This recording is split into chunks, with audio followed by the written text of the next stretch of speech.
नमस्कार। चुनावी समर में आप लोगों का स्वागत है। गुजरात में 2022 में होने वाले विधानसभा चुनाव से पहले बड़ा सियासी उलटफेर सामने आया है। दरअसल गुजरात के मुख्यमंत्री विजय रूपानी ने इस्तीफा दे दिया है। देखें तो बीते एक साल में सियासी घटनाक्रमों के पन्ने पलटे तो यह तीसरी घटना है जब बीजेपी ने किसी सीएम का कार्यकाल पूरा होने से पहले ही हटा दिया हो। सीएम बदलने के मामले में यह बीजेपी की एक साल में हैट्रिक है। इससे पहले कर्नाटक और उत्तराखंड में ऐसा सियासी उलटफेर देखा गया है। हालांकि खबरें तो यह भी थी कि योगी आदित्यनाथ से भी सीएम की कुर्सी छीनी जा सकती थी, लेकिन आरएसएस के कारण ऐसा नहीं हो सका। वैसे अचानक ही विजय रूपानी का इस्तीफा देना चर्चा का विषय बन गया है। सवाल यह उठता है कि आखिर रूपानी को इस्तीफा क्यों देना पड़ा और क्या इससे भाजपा को लाभ होगा। दरअसल गुजरात में विजय रूपानी की अगुवाई वाली बीजेपी सरकार में अफसरशाही काफ़ी हावी हो गई थी, जिसके चलते बीजेपी विधायक लगातार सवाल खड़े कर रहे थे और शिकायत कर रहे थे कि अधिकारियों पर सीएम की पकड़ नहीं है। ऐसे में अधिकारी अपनी मनमानी करते हैं और ना किसी विधायक की सुनते हैं और ना ही किसी बड़े नेता की।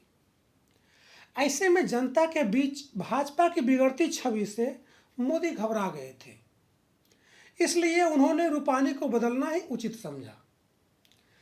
लेकिन सिर्फ यही कारण नहीं है जिसकी वजह से तूफानी को इस्तीफा देना पड़ा। दरअसल रूपानी के लिए कोरोना की दूसरी लहर भारी मुसीबत बनकर आई। इस दौरान गुजरात में मिसमैनेजमेंट की कई खबरें बाहर आई। सूत्रों का दावा है कि इसके चलते प्रधानमंत्री नरेंद्र मोदी भी खुश नहीं थे। अपने गृह प्रदेश में इस तरह की लापरवाही देख पीएम मोदी काफ़ी ज़्यादा परेशान थे। यही वजह रही कि उन्होंने भी गुजरात के नेतृत्व में परिवर्तन पर कोई सवाल नहीं उठाया। इन सब के अलावा जाति समीकरण में भी रूपानी फिट नहीं बैठ रहे थे। इसके अलावा जानकारों के अनुसार राज्य में बह रही सत्ता विरोधी लहर से भी मोदी और शाह घबराए हुए थे।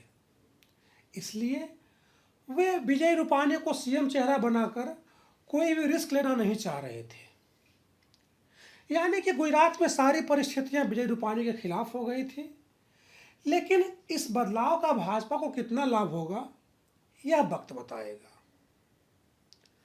वैसे आलोचकों ने कहा कि जिस तरह से रातों रात वरिष्ठ कैबिनेट मंत्रियों से इस्तीफे लिए गए, मुख्यमंत्रियों को बिना नोटिस के जबरन हटाया जा रहा है, इससे सबसे ज़्यादा चिंता भारतीय जनता पार्टी को ही करनी चाहिए। आलोचकों ने कहा कि देश की तमाम संस्थाओं का विनाश करके दो लोग पार्टी को ही सर्वनाश की तरफ ले जा रहे हैं। इसकी वजह से आने वाले समय में देश में भाजपा का पतन निश्चित है। धन्यवाद।